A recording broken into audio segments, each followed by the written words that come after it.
Hello and welcome back to an FEZ show. It has been a long time. I think last time we've done an FEZ show was before the Rome E-Prix. We didn't come back for the Rome, but we're now after Monaco, and we have tons of things to talk about. Literally, we could do an FEZ show from one month to the next month. Nothing really happened, but this month they've decided to have new story, new story, new story, new story, new story. So we have so much to digest this evening. And joining me once again, as always, is Edward Hunter and Jack Pickering. Boys, how are we?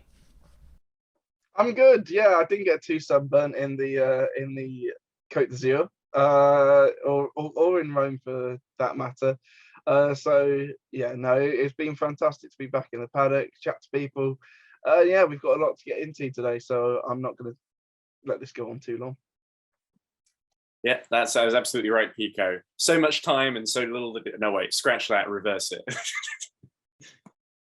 Right, so let's get on to the first talking point of the day, which is the most recent news story, which is Abt coming back into Formula E. Obviously, a team that was part of the season 1 to 4 of Formula E, then sort of merged into that Audi brand, and they are coming back. And there's been a lot of talk ever since Audi potentially, Pico, was leaving the series, that there was always this talk about Audi potentially coming back, Audi Abt potentially be coming back. So what are your views on them actually making that announcement and finally coming back to the series? I think it's absolutely fantastic that Abt are coming back, because they were always one of the front runners in the early seasons of Formula E. Obviously, there was a few rumours here and there when Audi decided to dip at the end of season 7 that Abt could potentially take over that entry and run for season 8. However, it just didn't seem to be, unfortunately. But I think it's fantastic news that they're going to be back. I don't think that they'll probably be the force that they once were. Obviously, they're not going to be partnered with Audi like they were for the however many seasons that they were in the championship last. It's looking likely that they might use a Mahindra powertrain, but obviously it's very, very early days, so nothing is actually confirmed. But one thing is absolutely for certain, and that is that we are going to have the full 24 cars on the grid next year, because I'm pretty sure we've got about 13 teams at the moment and 12 spots. So I'm not sure how that's going to work, but yeah, we needed more spots on the grid. So yeah, absolutely fantastic news. Ed, your thoughts? Yeah, I think I'd probably echo what Pico was saying. I felt very sorry for not just the people at the Abt team. A lot of them have moved to Porsche since the end of season 7, but also drivers like Rene Rast, who he just signed that contract with Audi to become their sort of factory driver in Formula E, and then they pulled out. So that's a big shame for him. But at the time, at least, and now with Abt coming back, potentially he might be as a free agent, might be first on the books to come back into Formula E, because of course he was racking up the fastest laps as Rast. He was very impressive, so I really love to see him back in one of those two Abt seats. And as a Mahindra customer, I think it will be interesting to see how competitive they are going into Gen 3, because Mahindra could really benefit from having a customer team if that deal does indeed transpire. It seems like there's a lot of customer deals, because we know the potential McLaren takeover of what's currently the Mercedes EQ team. They're potentially looking at a Nissan powertrain as well. So it seems like there's a lot of new customer deals coming up. But great to see the Abt name back, and I'll be interested to see how they get on. Yeah, lots to discuss with this Abt thing, because obviously one that you brought up there was Rene Rast and potential drivers that they could have, and the other one, which we'll get into as well, is obviously they were powered, or they had that partnership with Schaeffler, right? And now that Abt is coming back, I know Schaeffler, they can't power them for next season because they're not part of the Gen 3 powertrain suppliers, but now that they've come back, I'm wondering if they will potentially maybe sneakily want to become a sort of just a manufacturer and maybe power that Abt team in the future. Who knows? And we'll discuss that right now. So I'm going to go to Pico first.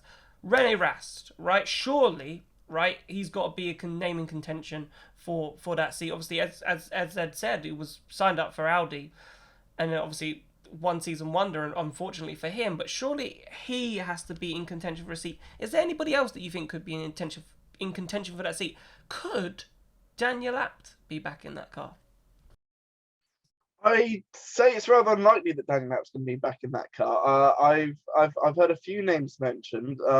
So obviously René Rast is the most notable one. Nico Muller, who raced for Dragon in season 6, is another one. I've also heard Robin Freins, but I think it'll be interesting if he did move away from that Envision team. I think they're going to be very strong next year with that Jaguar package, and an Apt coming back in with the Mahindra package, I think would be. I think it would be a little bit of a risk, but it might be what Franz would look for. I'm not completely sure, but there will be some people here and there, and I'm not sure. I'm not sure who else would be in that seat, but I'd almost put the mortgage on René Rast, definitely.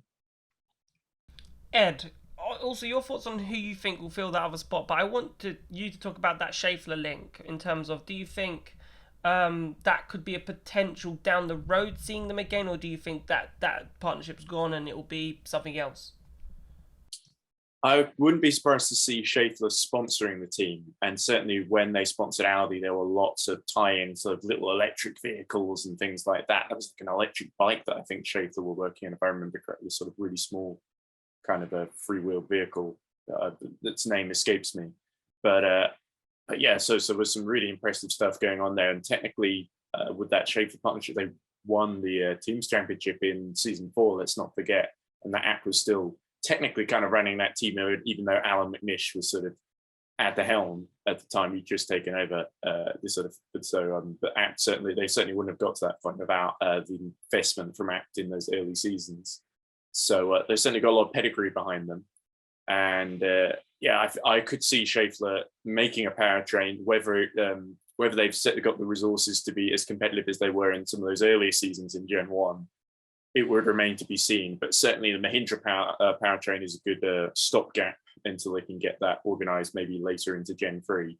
And yeah, as for drivers, we talked about Nico Muller and Robin Freins. I think both of them would be great options. I believe Robin Freins has his own company that has links with Abt. I think it's called something like Freins Unlimited or something like that, which is a slightly interesting name. I think it should be called Freins Unlimited Power, because that way it would fit the brand a bit more. But anyway, I can't quite see Robin Freins leaving Envision to go. So I think Nico Muller and René Rast would both be excellent options for the team. But they could go for someone completely new. I've heard Kelvin Vandoorne's name, unfortunately, batted about a few times. He's not exactly flavour of the month after the DTM finale last season, which we won't go into any further details about. Nick Cassidy certainly not going to talk about it, but I think there's plenty of good options. I wouldn't be surprised if they go for René Rast and potentially a rookie, is the way I see him going. I'm going to come back to you there, Ed, because you said Alan McNish there, and that's a really interesting name. Obviously, was part of that Audi team principal role, and I remember interviewing him back in Berlin when it was Audi's last race, and I said I wanted to find out what his plans were sort of next, and we haven't really seen much of Alan McNish since he's left Audi. Do you think, if you were Hans-Jürgen, would you knock on his door and maybe see if you can get him back? I don't see why not, because McNish, apart from just being a pretty competent team manager, is an excellent kind of media presence to have on your side. I could see sort of a similar, how Venturi got Susie Wolf as the CEO and D'Ambrosio managing as the actual team principal, managing the day-to-day. I wouldn't be surprised if we have a similar thing where Hans-Jürgen is in the CEO role, maybe Alan is doing the day-to-day stuff. That would be a good role, but I don't think, if Hans-Jürgen wants to manage the day-to-day, I think he's very capable of doing it himself. Or maybe potentially if Daniel can't come back as a driver, they could get him in the team principal role. But that depends on A, if he wants to even do that, and B, if he has the right kind of skill set to succeed in that role. Because I remember I was just Pico did an interview with D'Ambrosio quite recently, and he said that he wasn't even sure when he was deputy team principal whether he had the right skill set and would be cut out to succeed. And it took a little bit of learning to actually get to that point. So yeah, we'll have to see. Lots of different ways it could pan out, but certainly I think whoever they put in, it's going to be someone very capable of getting the team back to where it belongs up the grid. And then Pico, let's move on to Gen 3, because obviously Gen 3 was released in Monaco and it's had, mixed reviews, let's say. I don't think you know, when I was showing it to friends and I was like, right, I want your honest opinion, right? They don't really watch Formula E. What do you think? I've showed them the real life car, and then I showed them the pictures that Formula E sent. And they said the pictures that Formula E sent didn't really do the car much justice. And I think that's what most of the world saw, was those cars, and from those like renders that they did, and that sort of took Twitter by storm. And unfortunately, I don't think it was as great as, you know, Formula E would have liked. And I think these kind of stories that have come out very quickly afterwards, which we'll get onto, have sort of like weathered that storm a bit. So what was your initial impressions when you saw those renders? And obviously you've seen the car up close and personal. What are your thoughts on Gen 3? I still haven't seen the Gen 3 car. I didn't actually see it in Monaco. I saw it because there was a launch in Monaco. It was on the Thursday evening. I saw the pictures in a Wetherspoons in Gatwick. Look at me, I'm living the high life. Yeah, yeah. Walking down the pit lane on Friday, obviously Gen 3 was the talk of the town. And the general consensus was that the pictures that Formula E released were rubbish, and that it does look a lot better in person. That said, I'm still not completely sold on the front wing. It does look kind of like it was like a half-assed job that they just drawn a few lines like, yeah, that will do, and then just like chipped it off.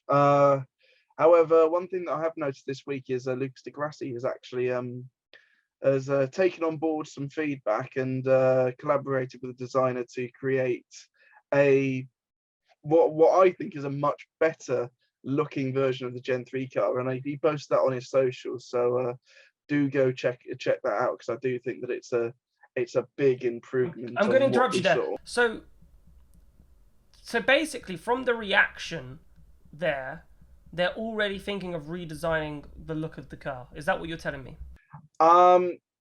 Definitely Lucas thinks that they should tweak it a bit, and there might be a few little revisions before it hits the track properly, but yeah, it's I don't think we'll see too much of a different car, but it might be a little bit adjusted.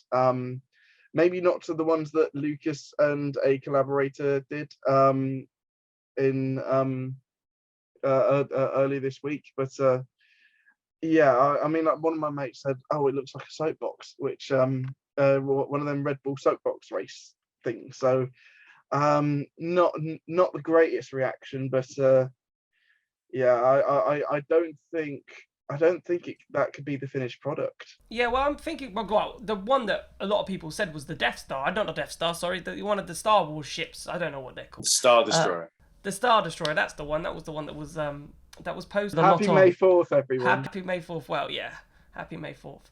But so this was something, right? I'm going to come back to you here, Pico. This was something that we know we've talked about Formula E and its marketing, and they've something that they've had to work on, and they had to get right. Now, is this just they thought it was a brilliant looking car and they were really happy? Yes. Or is this a blunder again in terms of the marketing? Because yes, everyone's talking about it, correct. So Formula E is in the news. However, Formula E is not. It's not a good news story, and that's the problem that we keep having with Formula E, is that we keep shooting ourselves in the foot in a sense. And it's like you look at Formula E. Oh, that's ugly. Well, we're not going to watch that. Or we're not going to come. So is that just poor marketing? Did they get it wrong? What's your opinion on that? Well, one thing that they definitely did get wrong is definitely the shots that Formula E released immediately. The ones that had like a yellow and pink kind of thing. It kind of looked like a Miami sunset kind of thing, which is completely the wrong series for this weekend. But yeah, I think. Yeah, it is this thing with Formula E that occasionally they do these things and it just right from the off it doesn't work, which is disappointing, and I think has happened a few too many times. But I think one of the things that people will be impressed by will be the speed of the car, and you know how we go from this Gen 2 to Gen 3 and then Gen 3 Evo and then Gen 4. But yeah, it's baby steps, but it's taken a little too long. Ed, in terms of a car, do you think, in terms of also marketing wise as well, I'm thinking right now, it's literally just come to me, rather than sending those PDF rendered shots, would it have been better to do a live launch somewhere on Twitch, somewhere on YouTube, where everyone sees the actual car for what it looks like on camera, than just these pictures? For those who can't see, Pico is head banging aggressively. I think it's hard to dispute that launching it just on a yacht in Monaco to sort of exclusive view and not inviting some people like Pico licking in the Weatherspoons on his glamorous journey. That was my fault. I didn't know that they would do it, and I booked the flight to leave at like 6:25 or something like that. So that's on me. But there were people from the media centre there, and I know that Toby was there. It was just that I just left too late. I'll be honest. I'm happy that I saw it in Spoons and not 3 hours after when I landed. So yeah. Regardless, I think it's a good point that Jack makes, that maybe it would have been a better idea to make it an online kind of launch that more people could have seen and just involve more people, rather than, because it felt a little bit like they were trying to impress sponsors and the sort of, the rich and the famous that live in Monaco, rather than necessarily the people at home. As for the car design itself, I sort of agree with what Pico also said, which was that the livery with the sort of pink and sort of pastel kind of colors didn't really do any kind of favors. And I think some of the concept liveries do make it look a little bit nicer. Obviously, some teams like Envision, you just put the current livery on it and and then added the green kind of blur filter to make all this look like translucent highlight bits all over the edges and the wheel rims. But I actually really like the design, controversially. Not only because I think it's going to look like a brilliant Lego model eventually, and I wonder who's going to make that. But I like how aggressive it looks. I like how they sort of stick to the one shape. The car that it reminds me of is the I believe it's an old Lotus from the 60s, late 60s, called the Lotus 56B, which had a sort of turbine in the back. It was a very weird looking car. It looked like a giant doorstep. And the Formula E car, the Gen 3 car, kind of reminds me of that. I disagreed with what Pico said about the front wing. I kind of like the kind of bent aspect of it, mainly because it gives you a bit, I think it looks much more like an open wheeler now, which was the only kind of little criticism I might have of the Gen 2, that it has these wheel covers and they're just constantly being knocked off. So I think it should make for better racing. I feel like it's function over form, essentially. That in a way, maybe it looks quote unquote ugly, although beauty is in the eye of the beholder, of course. If I just jump in, I just wanted to talk about. I wanted to move back to sort of the marketing side of things, because you said something really interesting, whereas they were trying to appease people in Monaco, appease the sponsors, right? And what I thought was interesting is Formula E, and I feel Formula E's culture has really shifted over the last couple of years, where it was this open, fan-friendly type series at the beginning, and it's become more like Formula 1 was 10, 15 years ago, where it's very, I don't know, I feel like Formula E has this hostile sort of appearance now, where it's, it's not for the rich and famous per se, but they do things less fan-friendly. Does that make sense? Would you agree with that statement? I definitely think there's a bit more of an in crowd than there used to be. And it's almost like there's less of, not that they don't bother trying to introduce new people to the sport. I mean, they've certainly made attempts, but it certainly feels like they do. There's much more of a catering to the sort of existing crowd and people already in the sport than there is to people outside the sport. It's sort of, I've heard people describe it as kind of like a Marmite launch. Like you're either on board with Gen 3 or you're not, it seems. And there's certainly very little kind of, there's a sense, I think there was some criticism of Formula E beforehand that they weren't doing such a great job of advertising the series, that a lot of people, especially before Rome, that didn't even know that Rome was happening because there'd been such a big gap beforehand. And of course, a little bit of that we talked about. was due to a race being in the race in Cape Town, I think, being cancelled. And there's been another cancellation since in Vancouver, which of course, is one of those things where the promoter kind of fell through. It wasn't really Formula E's fault. But going back to what you say, I agree. I agree that certainly there's a little bit too much, in my opinion, catering to the in crowd, and I think Formula E needs to do a slightly better job of reaching out, holding out an olive branch, like this is what the car is capable of, and it's going to make for a really better race. It's going to address some of the issues we had, and this is what it looks like on track. It's going to be awesome. It's going to be quick, and that's what I tend to focus on. And I think there should be less of appeasing certain sponsors. And I think Degrassi made some interesting comments to Pico about how he wanted 4-wheel drive for Gen 3, and that ended up being voted down because it would have been too expensive, I guess. But it's interesting how there are all these different groups, and it feels a little bit, I don't want to say like, that's the old saying, a camel is a horse built by committee. I don't think that quite applies, but there's certainly an element of all these different manufacturers wanting different things out of Gen 3. And it's interesting what direction we're going to go going forward into Gen 4 as well, because those discussions are on the table at the moment too. But I certainly think it's a decent compromise they've got together with Gen 3, and I'm excited to see how it goes on track. Pico, obviously you're in the paddock as well. I know that, have you, and you've obviously been in the paddock in previous seasons, have you felt a sort of shift in terms of Formula E's culture? I think that there is a little bit of a difference compared to, I think, pre-pandemic and post-pandemic. Obviously, we're still coming out of this whole COVID situation, but it's not just that. I do feel that there is more, that it's a lot different compared to what it was a few years ago. It's still, I mean, like, there are still some of the same people, the same teams, a few of the same drivers, etc. But it definitely felt different in Rome, and that's like the main thing that I can compare, because I did Rome in season 4 and I did Rome in season 8. So those are the two that I can really compare. There was a fair difference between the two. I do think that I think you were bang. What do you mean by difference?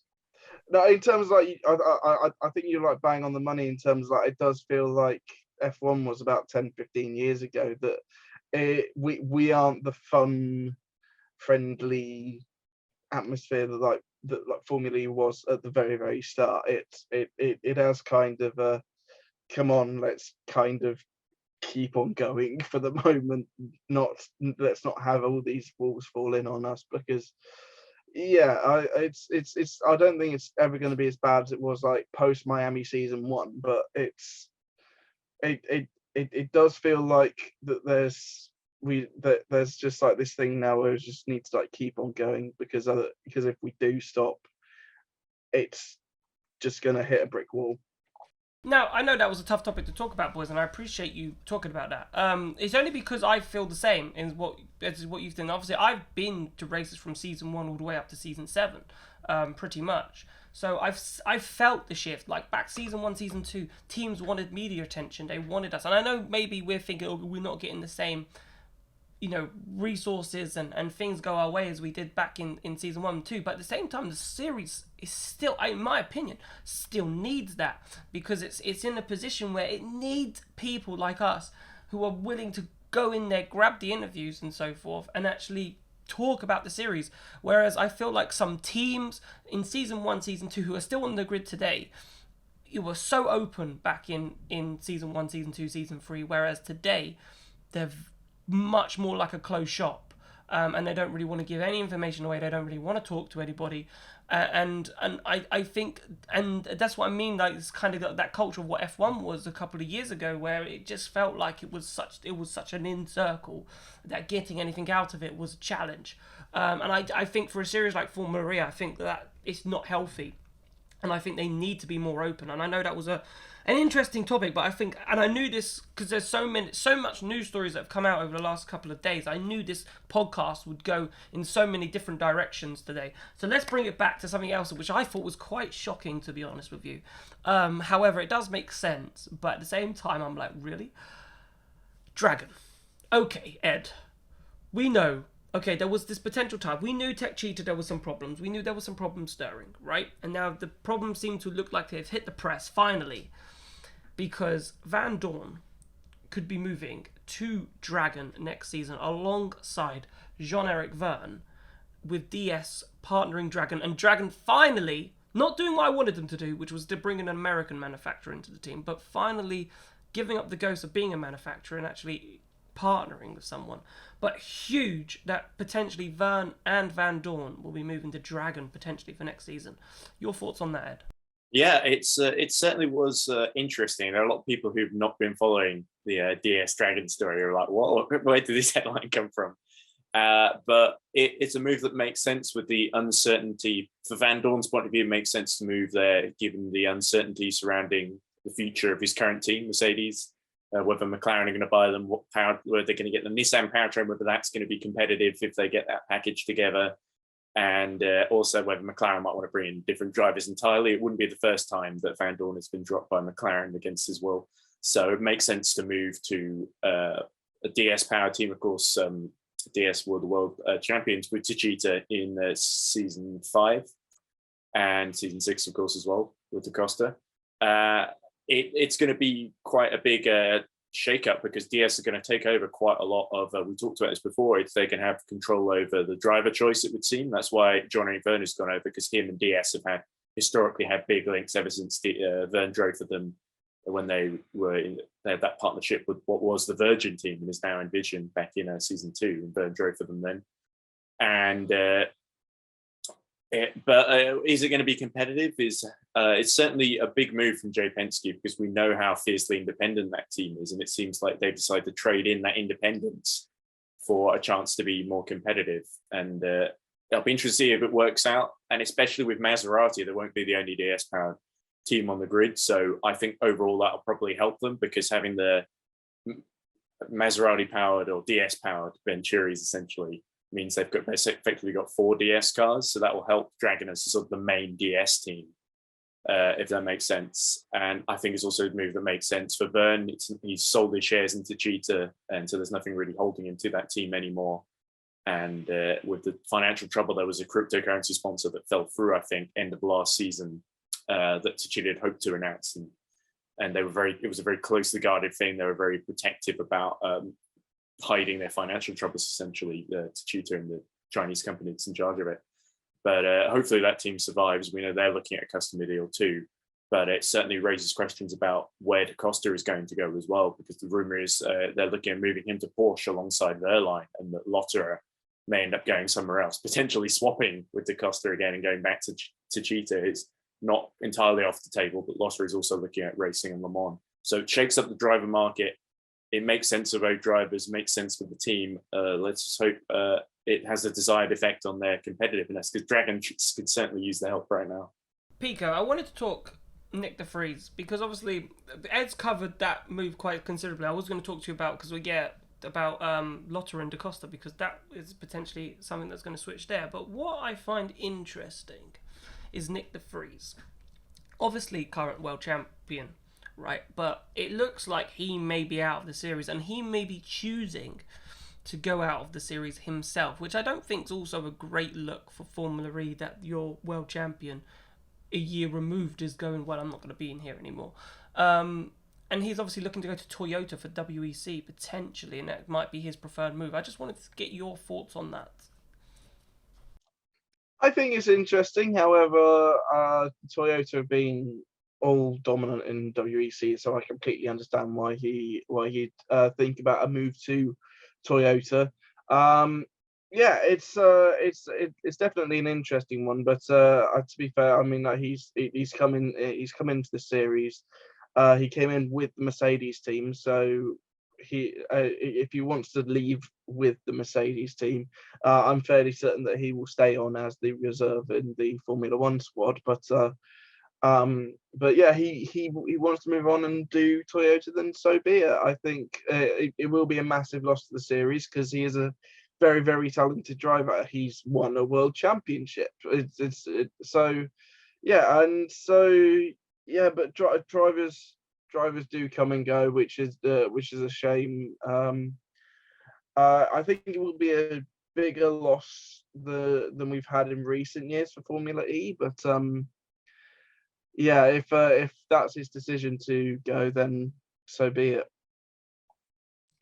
Pika, I'm going to stick with you because obviously calendar here, Sao Paulo and Vancouver. So we lose Vancouver, which I can't believe, right? I'm shocked that we've lost Vancouver because I know Ed said earlier that it's not Formula E's fault, but surely these things need to be sorted out before it's on the calendar. How can you have a race on the calendar fall through like this if you weren't 100? Why announce that it's on the calendar if you weren't sure that it was going to happen? I'm interested in that and your opinion on that.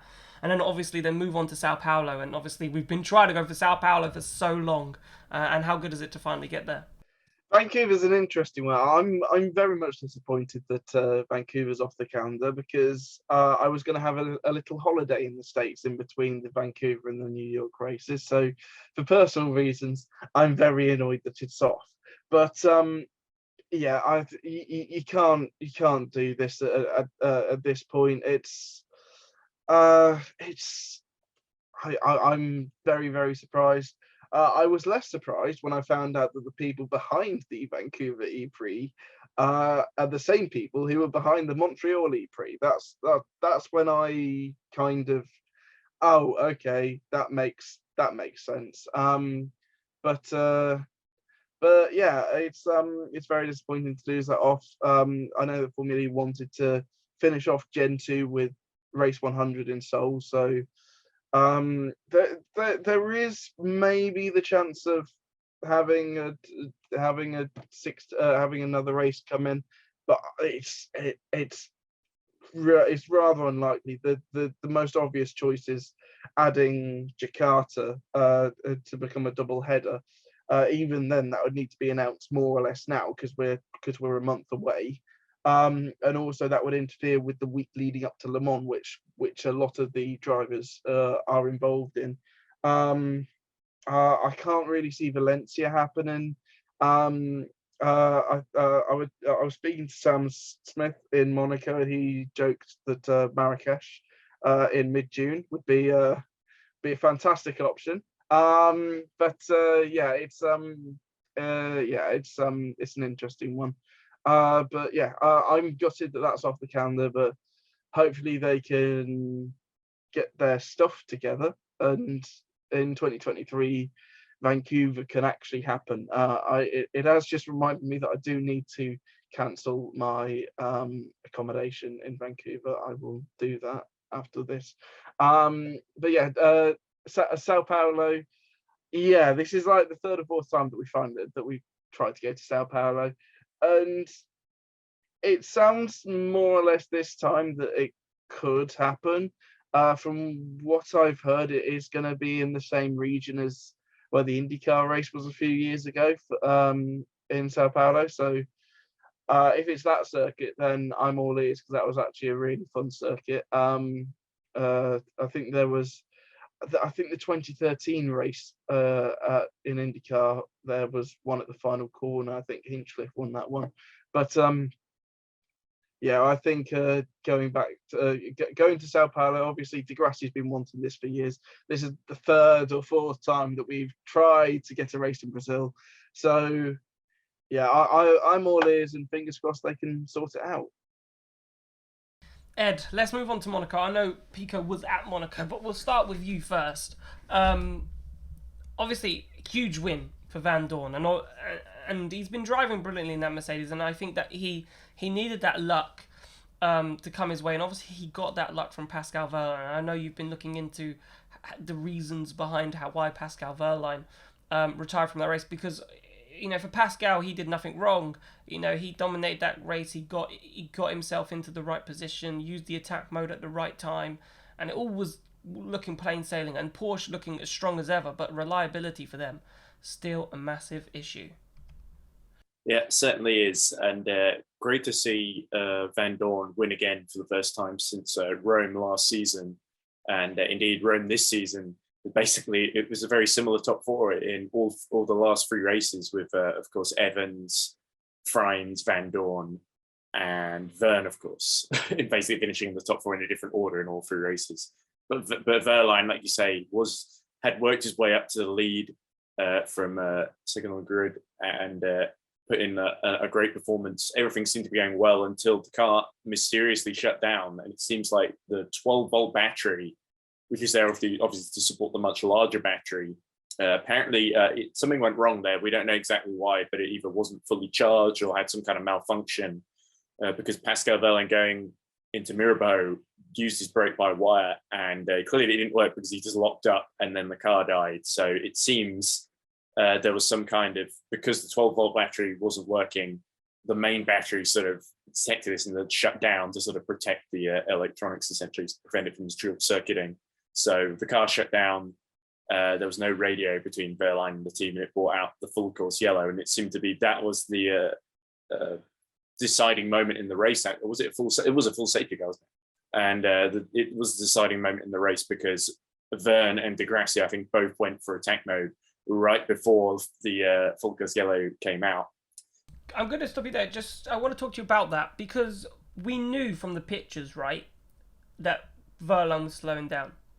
And that the potential for a full safety car was massive at that point, right? Or a full course yellow.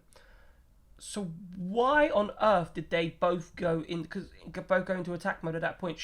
That was clearly the wrong move. Were you surprised that they both took them at that point? A little bit, but I wonder if, because the nature of Vandoorne's issues weren't known, whether they assumed, right, Wehrlein is going to, either they thought Wehrlein could maybe get back to the pits or they'd get him out into the runoff and it'd be a very, very short full course yellow. It seemed like they took a gamble and it didn't pay off, certainly. Or they were just really unlucky. They didn't see that Pascal Wehrlein had slowed to a crawl on the exit of the tunnel. So either I certainly can't see. I think Verne was very frustrated after the race because he felt he could have won it and he was ahead of Vandoorne before he went into attack mode. So it seems like deservedly so. And in the end, because of that, Evans actually got him and demoted him down to third as well. Even though the Jaguar, it wasn't really a great circuit for Jaguar. Bird had his issues and seems to really be struggling at the moment. And after two big collisions, basically took him out of 2 races in a row. And Evans was just complaining. Everyone was so efficient they were able to lift and coast a lot later than him into the braking zone. So Evans was kind of a little bit all at sea. But yeah, certainly Verne will be happy because I think he sort of limited the damage in the championship. He's still like a couple of points just behind Vandoorne. So it certainly was damage limitation in the end for Jean-Eric Verne, and he might regret losing that win at the end of the season. But it's Formula E. You've got to be there, pick up the points when you can, because it's so easy to lose everything, as we saw for Porsche, not just with Wehrlein, but with Lotter as well, having that collision with Roland, where both of them actually hurt their hands, I think. Was it Jack, Pico, you said you saw Roland, and I even saw it in the interviews when I was editing, Roland's walking the background with his hand in a bandage. So let's hope he heals up quite quickly. Pico, how was Monaco? It was lovely, actually. It was great. It was a really fantastic weekend. Didn't do much partying, unlike Toby. But I'm not gonna get into that on here. I'm not gonna get into. I kind of want to know. Yeah, for those who don't know, I'll tell you off air. For those who don't know, that reference. Toby on this. But yeah, well, he's been on many of a show. For those who don't know who Pico's referencing, that's Tobias Blum from E-Form LD, our German friends. Tobias is the show. I'm sure you agree. Tobias is the show, Jack. Yes, of course. Yeah, yes, Tobias absolutely. Makes it. Yeah, no, I'll tell you that one off air. But yeah, no, it was a fantastic weekend. I absolutely loved being in Monaco. I stayed in Nice because it's cheaper. I'm not sure. It was a very open question, to be honest. How was Monaco? Should I tell you about the horrible train on the way in on the Friday? Well, I don't know. You're there, right? I know you're there, but it's nice for you to just reminisce and just sort of like, yeah, it was great. I enjoyed it. It's always nice to fun, but obviously, we'll keep it to the race. Yeah, I was going to ask, when are we coming to the race? We'll keep it to the race. But I thought it was a nice chance just to say, how was Monaco? Not many people get to go to Monaco, so you've got to take it in when you get it and just sort of live that experience. But talk to me about the race. It was an all right race for Monaco. There was overtakes. There was good strategy. Just what was your take on it? It was an all right race. Yeah, no, it wasn't the absolute blockbuster that we had in season 7, but there were still overtakes up and down the field, and yeah, it was all right. Obviously, Vandoorne had a bit of an advantage through the full course yellow, which eventually it was null and void because of the safety car. But absolutely horrible for Pascal. I really felt for him, and I didn't chat to him when I sat behind him in a restaurant in Nice Airport on the Sunday. So yeah, just because I'd already spoken to him on the Saturday. You can check the interviews already on the channel from last weekend. But yeah, no, it was an all right race, and the 4 at the top of the championship have now got 20 points away, and so I still think the likes of Da Costa and De Vries and De Grassi, Mortara, they'll be able to catch up for the rest of the season. But those 4 have made a severe break at the moment, and going to Berlin, obviously it's a double header. It's going to be an interesting one. Boys, we're out of time. It's been an absolute blast of a podcast. I've missed these. I have missed them. Which is why we need to do them more often. We do well. It's just we didn't even do one between Rome and Monaco. I don't know why. I mean, Mitch Evans had an absolute storm, and look, we didn't even talk Don't about care. that. No, you were doing your on-site stuff, to be fair, Pico. I did ask, and you guys were busy doing other things. I don't know what happened. I don't know what happened, but yeah, it's probably because I'm still salty because I said Jaguar were not going to be any good last season, and they ended up winning. Are they just doing this to spite you? Oh yeah, no. I said Jaguar would win in Rome, and so yeah. Yeah, so... and I'm just salty. Every time Jaguar win, I'm just salty because of what I said last season. But never mind. I don't know why we didn't do one, but we ended up not doing one. But we're back now. We'll try and make sure we're back again at some point. But boys, it's been an absolute pleasure. Thank you very much. Cheers, and we need to keep doing them because at this rate we're never going to get to show 100, Jack. I don't even know. I don't even know how you've kept count of the shows, and I love it. I'm like, we're on episode 78. I didn't even know we're on episode 78, but we're on episode. I don't even know what episode we're on when. So you'll find out because check the description because Ed knows what episode this is. But absolutely kind amazing. Of his job because he uploads it and he has to put it in the title. Yeah, well, in the description, the title will say something way more eye-catching. Yeah, but it's in the description. I lost count like 4 years ago. Whenever we started doing this we started doing this as the pandemic started, and we've carried on since. But thank you so much for listening, and hopefully we will see you soon. Goodbye.